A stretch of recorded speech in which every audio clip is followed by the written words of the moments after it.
So like a live trap or? It's a live trap, but one where you skunk spray. Oh, yeah, that's what I need. Okay. 9 o'clock, call the Policy and Procedure Committee to order. Roll call, please. Raymond, Present. Hanson, Bills, Present. Scher, Present. Schultz, Yep.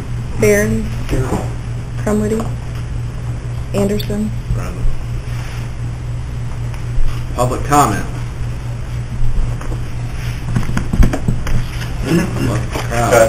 Go ahead, Kim. Maybe this is a good time. I just want to remind everybody that we've got a seminar coming up next Wednesday at 5:30 in this room. It's the one that I mentioned at the county board meeting, put on by Champaign County Regional Planning. Well, it's a USDA funded, and this one here is on grant writing, and project funding. So anybody that would have time and interest on next Wednesday at 5:30, welcome to come in here and hear some of those things. Other public comment? Seeing none. Committee chair reports. Dan, zoning? Well, we'll have discussions on ordinance enforcement. Of course, the Regional Planning Commission discussion will come back around this month, as will subdivision ordinance revision. And that's all I have on the agenda right now. Russell, Transportation and Highway? Oh, Joel's in Springfield today. We're going to go over some compliance review stuff with some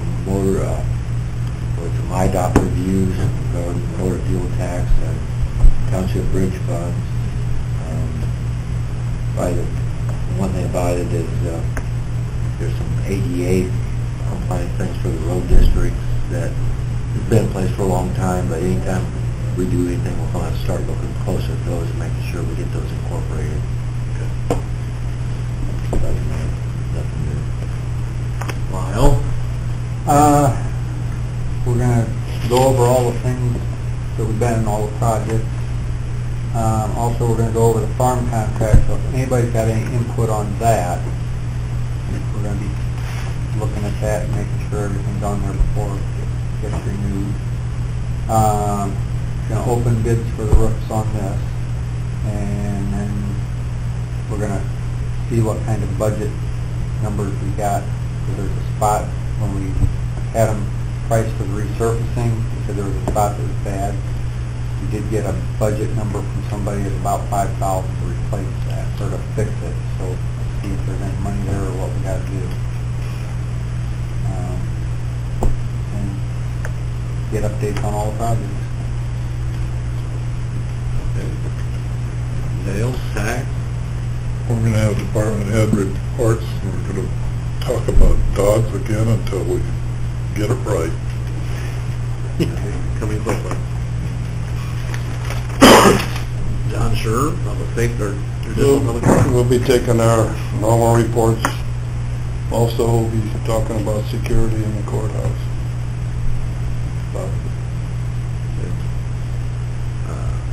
Not sure what Troy has on for health, but IT, Anita, we're going to talk about the IT budget for next year. Mm-hmm. That's pretty well the big one. Right, that's the big one. Really, we'll have to start thinking about what that would look like. And as a report, Eric's out today. He'll report to finance. His bills are here. He's been on the claims. No chairman's comments today. ECSB advisory panel update. Kind of do this all in one shot here. And on that, are you getting anything down south? Did you learn anything new? Yeah, down south has definitely been an occurrence. We do have a bill out. It's 178 pages. Senate Bill 96. I know John Scher talked to me about getting an email out to the county board members to be able to file witness slips. This has been changing so fast this week that I've been kind of scared I filed a witness slip, but we had when you look up at the mining bill, you guys that work with legislatures know how they throw this. There's 3 amendments to it.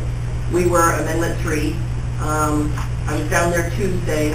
On Tuesday, I left to come back for our ATSD meeting, and on Tuesday afternoon, they pulled Amendment 3. Yesterday, they put another Amendment 3 back. We agree with it, but on Tuesday night, Representative Bradley is chairman of the 911 Advisory Board that is down there, and him and the governor, Mr. Bradley is a Democrat, and obviously the governor is a Republican, and they got into a little discussion on the floor. So my understanding is Governor Rauner has told anybody, the Republicans, that anything that Mr. Bradley is, wants to do, to vote no on it. So yesterday, it just barely passed the Public Utilities Committee by 12 to 9. They're still there today. I'm either going to go down this afternoon or tomorrow. We're simply sitting in the Capitol trying to get people to come around to vote for our bill, but the governor is obviously more powerful than we are. So we are skeptical if our bill is going to make it through because of the political issues that there is. So if you'd like to go to Senate Bill 96 and support Amendment 3 and file a witness slip on it, that may help us. We're hoping that somebody gives today or tomorrow, and in turn they let this thing go through. We were told last week by Mr. Bradley, I said last week in Springfield, and we were told last week that this was going to fly and it was going to fly fast. Well, I think if he would have been nice on Tuesday night, it would have started going there, but it didn't. So that's where we stand for that. It's 87 cents, and I cannot remember what I told you guys, so I told you something already this morning. It's 87 cents on landlines. We presently pay $2. It's 87 cents on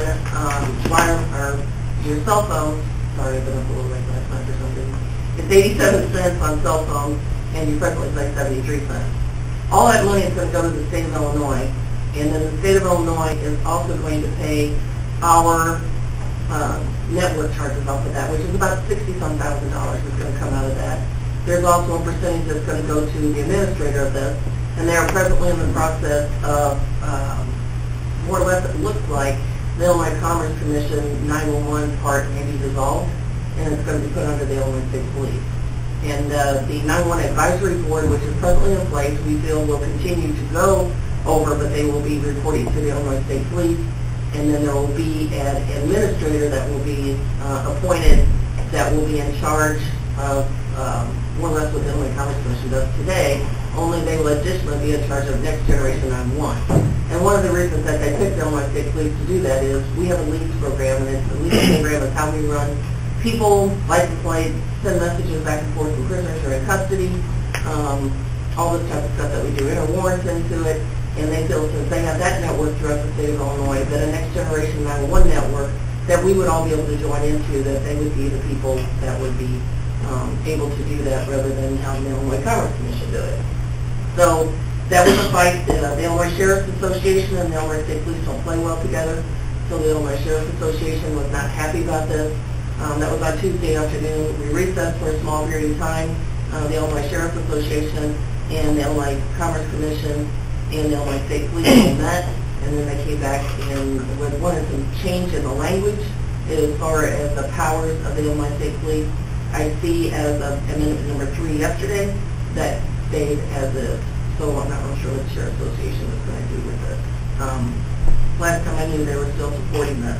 But what that does is that all that money goes into one kitty in the state. Right now, Mindy probably gets, I don't know, 50 or 60 checks. Maybe probably more than that. She probably gets 50 or 60 911 checks. Some of them are very small. They're like $1.94. Some of them are larger. And she will only get one check. And those can actually be electronically sent in instead of her getting mail all the time on that. And so we'll simply be getting one check a month, and that check will have a wireless and a wireline.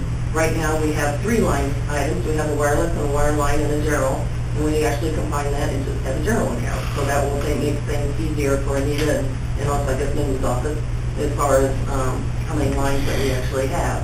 So it's going to combine everything into one. There could be a 30 to 35 day, they did have up to 90, time that we will not get any checks whatsoever. There could be at least a month that goes by. But we will gain approximately, at this time, we will gain approximately $88,000 out of that, additional to what we received today. And then we will also get back our networking costs, which is around $64,000. So if this keeps going like it is, we could come out with about $140,000, $150,000 additional a year. We just got to get through the political battle. There's also some legislation in this. AT&T says they spend $500 million a year on maintaining the landline phone, the hardline phone. And they said there's only 82% people in the state of Illinois that no longer use landlines. Everybody uses cell phones because, you don't need the long distance packages on your landlines anymore because you have it on your cell phone. It doesn't matter where you call, whether it's California or Waukega, it costs you all the same in your packages. So the telephone companies really, really want to get rid of landlines. And so they're looking at 2017 to possibly be a year that landlines will go away. To me, there's a lot of obstacles to it. You got lifelines that are connected to it. Just on our side, as far as 911, you also have alarms that are connected to it. One gentleman that testified yesterday when I listened to the public utilities hearing has a hog operation. And by landlines, his hog operation is ran as far as feed and cooling and all that kind of stuff into the hog operation by actual landlines. And he said if you put a cell phone in there, because of the urine and stuff, and the manure with the hogs, it would be ate up in a short period of time. So he doesn't see how landline or cell phone technology, wireless technology, is going to work with that. So there were some obstacles yesterday on that. The lock boxes, as probably the majority of you know, we were down again last night. 911 went down in the northern part of Iroquois County at approximately 1 o'clock yesterday. It came up at 3 o'clock this morning. We believe this is maybe a cut that was done by a company that was putting tile in a field just south of the airport. That has not been confirmed yet. So I don't believe that this one was actually intentionally done like the last two. The one that happened in Papineau in April was actually somebody cut a line. What the telephone companies do is they run it through the ground and then they bring it up to go over waterways. And when they brought it up to go over the waterways, they decided that was a nice thing. So I think they stood from what I could see out there, probably on top of the guardrail, and just cut the wiring and took it. Approximately 10 days later, we had another outage that only affected the 486, which is the Donovan Exchange, and that occurred about 1.5 miles north of Donovan. It again was another waterway. You can see the tracks in the grass where they backed up their truck and they hooked the chain onto the pole and broke that pole, and then that pole in turn pulled on the other pole that was on the other side of the creek and popped it. We have a description of the vehicle that was there the night before that appeared to have some mechanical issues, and our investigators are working on that from the sheriff's office. We also are getting the gauge and the actual length as we given to us from Frontier on how much was taken, because there was some turned in burnt copper that was turned in KTP. So we're also working on that.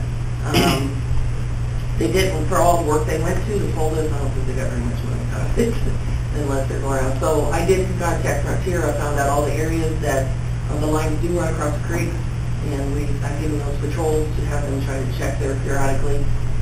Limited patrols in a big county like this, so it's kind of hard for them to be there all the time. But we do have 5 places in the northeast corner that the guys are checking as much as they can, as far as to be able to see if we can catch anybody that's out there doing it again. But last night's mistake might have been an unintentional cut by people putting in the tile. Now you want to go to advisory board? Yeah. This one they thrown me under the bus. The advisory board was appointed by Rod back in, I think, October. It's made up of the entities that pay for the dispatching fees, as far as the dispatcher salary and wages that go. We met probably a month ago, and when we met a month ago, one of the things that was talked about is there were different avenues that the committee was given. I had done, I think, my population of each individual township. I had done also my calls for service, and some of that raised a lot from some fire departments paid $900 today, and it raised them to over $5,000 that they would have to pay per year. And then we also looked at the public safety tax. And the public safety tax by the Internal Revenue, the Department of Revenue from the state of Illinois, they said we could bring in by 1/4 cent, we could bring in approximately $488,000 that we would bring in per year by a 1/4 cent tax. At that time, the committee talked, and we wanted to take it back to our fire department. There's probably at least 500 firemen out there throughout the county, and did a presentation to the chief. That's something that Jeff Glenn did. He's a fire chief in Ashton, and he talked to them, and all the fire chiefs were in favor of a public safety tax. At that time, we talked about possibly they don't have to pay a half rate, so instead of them paying $900 a year, they in turn have to pay $450. It would also be a cost savings to the county because they presently pay $163,000, I believe it is. And so if the county did half, they would only have to pay $80,000 a year. One thing that the city and county, since 911 had to drop out of it because of financial issues, the one thing that they want to do is obviously reduce the amount too. So it would take it down to $80,000 instead of $163,000 that the county would have to pay if the public safety tax went through. The mayors also met last week, the mayors that have police departments that pay anywhere from $600 to $3,000 depending on how many hours they actually have a squad on the road per week. They discussed it, and they feel because of, and nobody knows what obviously is going to happen with the current situation in the state of Illinois, that they know that they're going to have to take some cuts, and they were also in support of the public safety tax. So those were the two that agencies that have been worked with. Those are our larger agencies along with the city and the county. The hospitals are also on this board. Your Royal Hospital and Riverside Hospital are on this board. And I'm trying to get a meeting set up, and we just keep hitting obstacles. Probably, I'm thinking it's probably going to be Monday, Monday or Tuesday of next week, that the committee's going to meet again. The mayors will be here to report exactly what the mayors did say, and the fire chief will be here to report what the fire chief said. And then it's going to be up to Kyle. We're going to do a recommendation, I'm assuming, to the county board, possibly a public safety tax for the city. If anybody else has any ideas other than a public safety tax that we could do to save money for all the entities involved, I think the committee would be more willing to listen and hear what it can be. If we did do this, correct me, it wouldn't be till March. Is that correct? That's the next election. There's no election in November, so we're looking at March. And so this one needs to be filed probably for December-ish, December, January. Back to getting them. Any questions for Nida? Correspondence. Information from Ameren. Pretty well tells you what they do, how they do it. Did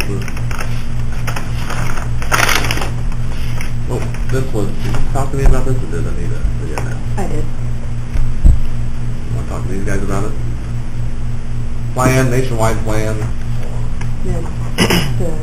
Oh, the same plan, same comparable to nationwide. We're going to bring it to the finance committee.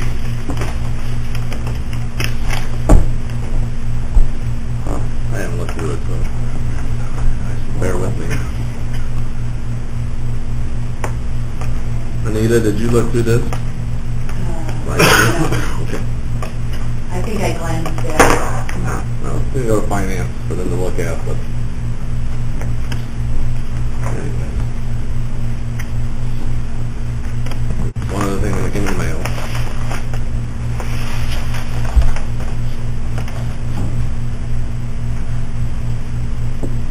The claims, Eric had 3 claims. That's your claims list. There's no questions on the claims. Entertain a motion to approve them. John Schur, is there a second? Russell Mills. Roll call, please. Raymond, Yes. Bills, Yes. Schur, Yes. Schultz, Yes. Barron, Yes. Anderson. Yes. Appointments, sounds like the biggest appointment for the board vacancy.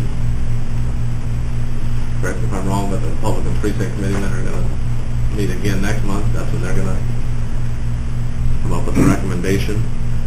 That's the last I heard anyways. Right now, there's 3 candidates, and of course, appear at the next meeting, the June meeting, and they were given a list of questions to fill out and come back and speak to the committee, and then the committee will vote. Make their recommendation to you.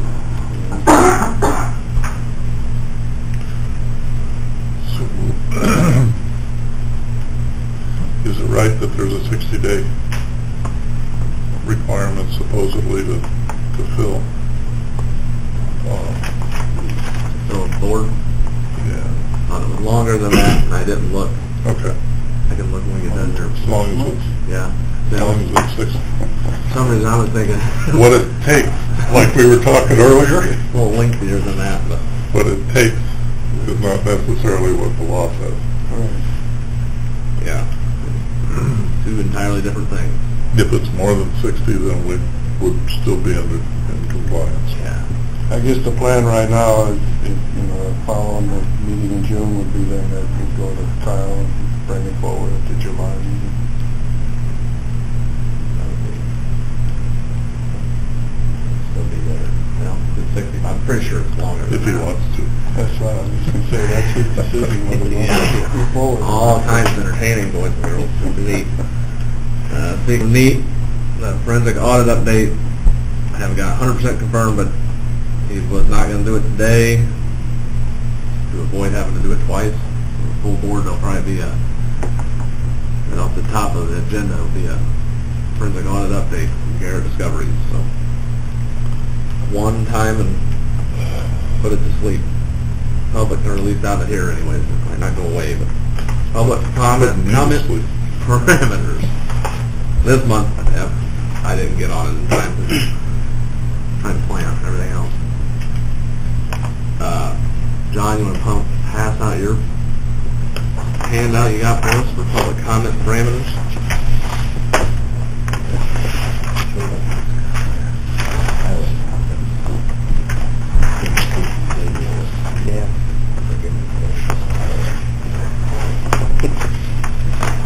Again, this is, we want to try to watch public comment, but we want to try to get something set up for guidelines for it anyways. Go ahead, John. I did not research what other counties or other government agencies have on this. I just, something I put together based on what I thought we would want to have here as far as covering issues related to public comment. Basically, one of the things is to try and establish guidelines and parameters for people making public comments, but also trying to keep it flexible enough in those cases where the chairperson of the meeting can have some latitude to either extend or limit whatever the comments are that are being made.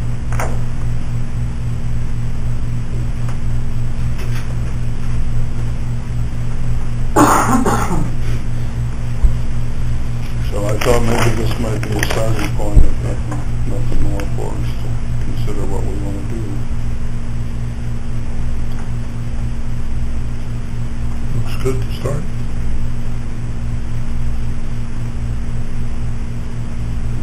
Make sure we don't violate any open meeting stuff.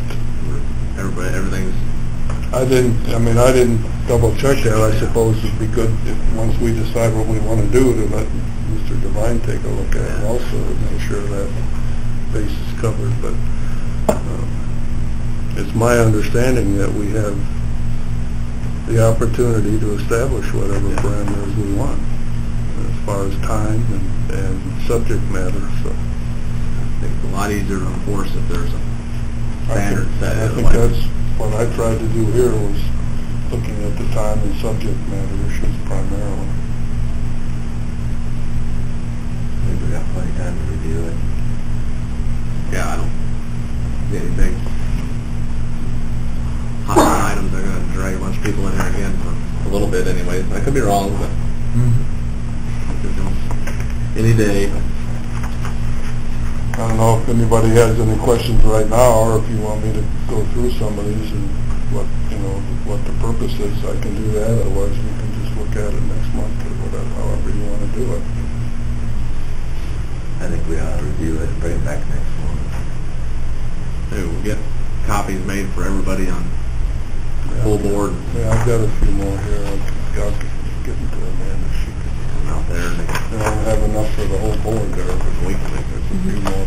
I made enough for people here. It would be good to see what other counties do that, because I'm sure there's a lot of good merit to what John has. I I didn't have enough time to... Yeah, but at the same time, we don't have to rewrite the whole book. Right. No, I didn't have enough time to do that, so... Good starting point. Okay, we'll keep that on here for next month. Under old business, John has a fun-filled manila envelope here he'd like to discuss with us. Right now, as you know, the remaining ashes of the Fort Iroquois Public Health Department has been delegated to myself and Mike Short. And back in 1st of January, we rented a post office box downtown, and that post office box rental will expire at the end of June. And both Mike and I would like to try and terminate the affairs of Fort Iroquois Public Health Department as soon as we can. However, this is what was put in my mailbox. I just picked it up this morning. There's a couple of bills in there. They just seem to keep trickling in. One bill is for some services that was provided in Hoopston about 2 years ago. And I think it's for $200, so it's not, not a lot of money, but who knows how long these kinds of things are going to go on. And I guess we have to try and arrive at a decision. Do we want to wrap this thing up at the end of June and say that's it? And if so, that's fine. That's, I think, what Mr. Short and I would like to do, but by the same token, what do we do if somebody comes along with a claim 5 or 6 months from now? Do we have liability? Legal questions, really, John. Legal questions, it sounds like. Really. Well, do we have liability there? Yes, that would certainly be an issue, but right now we've got in the checking account $2,370.73. And at the moment, we don't anticipate any other bills other than like this one that I just mentioned that's 2 years old. Every month we get statements from the telephone company, from AT&T, demanding that we pay them money, and we haven't done that.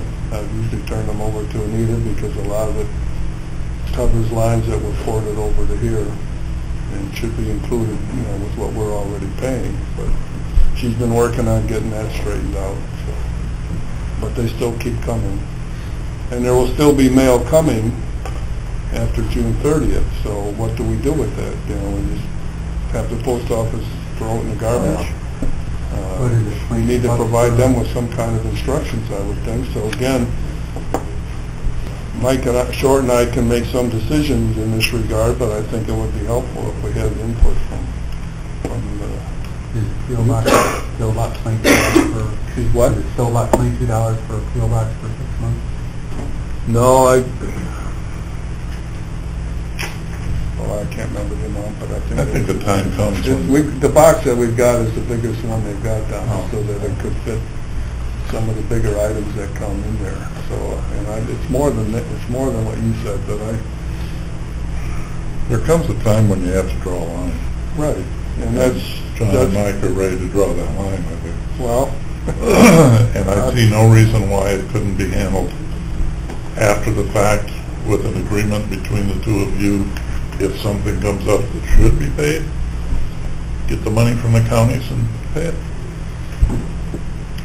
Well, that would be fine if we agreed on that, but I think that's something that both counties would need to agree to as well. Absolutely. How long will the post office forward mail? I think I'm not sure what their obligations are, and that it's either 6 months or a year, if I remember correctly. But most of the mail that comes is either stuff that from people who have not updated their address. We get mail that belongs to Ford County for things that their health department is doing on an ongoing basis. For example, they decided to make some huge signs for something or other, and somehow that bill came through Fort Iroquois instead of going directly to the Ford County Health Department. So that bill was sent over there to them to pay, but nevertheless it came in the mail over here. And If that bill gets returned to the sender, they'll update the records.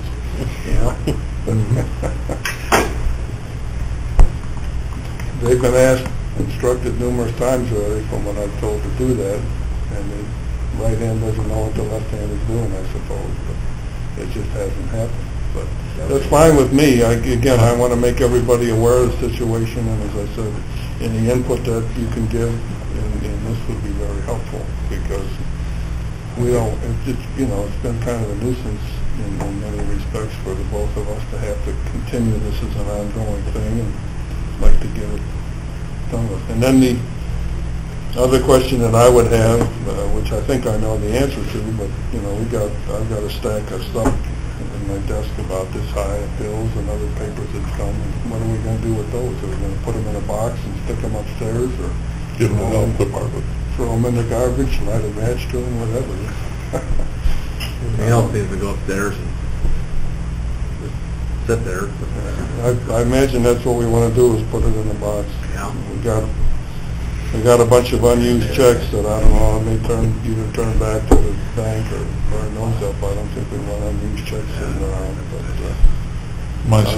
My suggestion would be to do what you guys want to do and do away with it at the end of next month, hopefully, and go through Divine and find out. Make sure we don't do something wrong, but close it down. Mike's talked to their state attorney, make sure everybody's on the same page. okay, that's pretty much what I thought, but I want Unless somebody disagrees. Claims 2 years out. But if you If got it's- money well, laying there, at the you end of got June- money laying there, somebody's going to try to get their hands on it. at the end of June, it'll be 1 year since the place was closed down. So, the reason would say that's sufficient time for anybody to have gotten their bills in, but here we get this one from Hookston. Their letter says, oh, we discovered in our records from 2 years ago, this didn't get paid. Well, Looks like they- Evidently, it's not too important. Need better bookkeeping. well, it's only $200, but nevertheless, it's principal, I guess. Okay, that's basically what I had there. Any other old business? Under new business, Lisa? I was going to say something. Oh, go ahead. Because Lyle brought up the farm lease. You guys remember back when the last lease was signed, soon after that, someone asked if, since it was generating income, should the county farmland pay real estate taxes? I researched that, and I said, yeah, technically, they should be paying real estate taxes. So the next question was, well, who's supposed to pay them? The tenant or the landlord? Well, I was given the lease and told to research the lease, and it stated right in there in the lease that the landlord was responsible for any taxes that were applied to the farm ground. So it was said to remind everybody when the new lease came up that if that wanted to be changed to the tenant, that needed to be addressed prior to putting it out for rent, because that would be an added cost to the tenant when they decide that they want to cash rent. So Lyle, I'm letting you know, management, that if you guys want to change that language in the lease, make sure you do it up front and in advance, so when people bid on the rent, cash rent, they know what their expenses are going to be. That's all I have. Okay, good. Because right now, the county pays the real estate taxes on farm ground.